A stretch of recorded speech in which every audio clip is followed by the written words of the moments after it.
Hi guys, welcome to another video. As you guys might have noticed, I'm in real life again. Kind of crazy.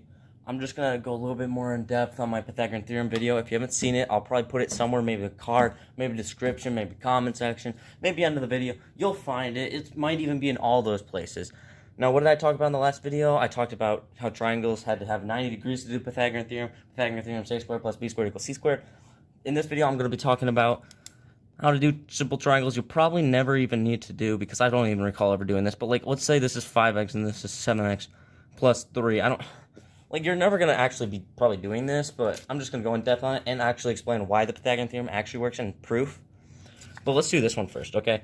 So we can assign this side to A, we can assign this side to C, and this one to B. Now obviously we can switch these around, but we can't switch C around.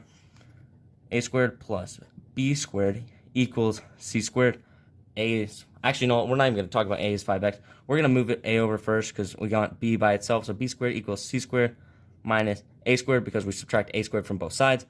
And then we just do B squared equals, and then C squared's 7x plus 3. Make sure you put the parentheses because that's important, because we're going to square the entire thing, not just 7x and 3. And then minus, and then 5x squared. And we're going to have that in parentheses also. Now we got to cross multiply, because the power we cross multiply, because this is actually 7x plus 3 times 7x plus 3. Okay, it's not just 7x and 3, okay? They're got to cross multiply this and then do the 3 also. So we get b squared equals 49x squared plus, let me think about that, 42x plus 9 minus 25x squared.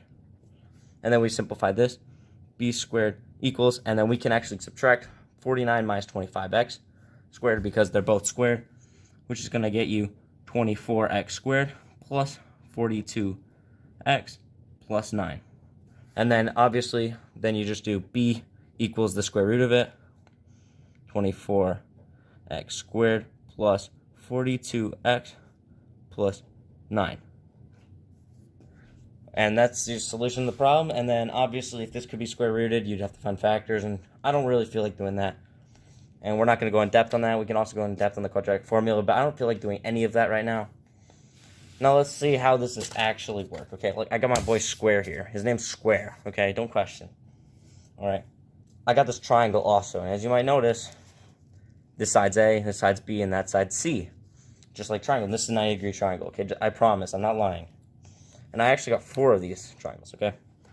Now, if you notice, if I arrange the triangles like this, in such a way, I know, crazy, I'm arranging triangles, but if I arrange them kind of like this, I know it's not perfect, but if you look at it, okay, this can be moved down a little bit, but this is actually a square. It's just, I'm bad at, there, okay.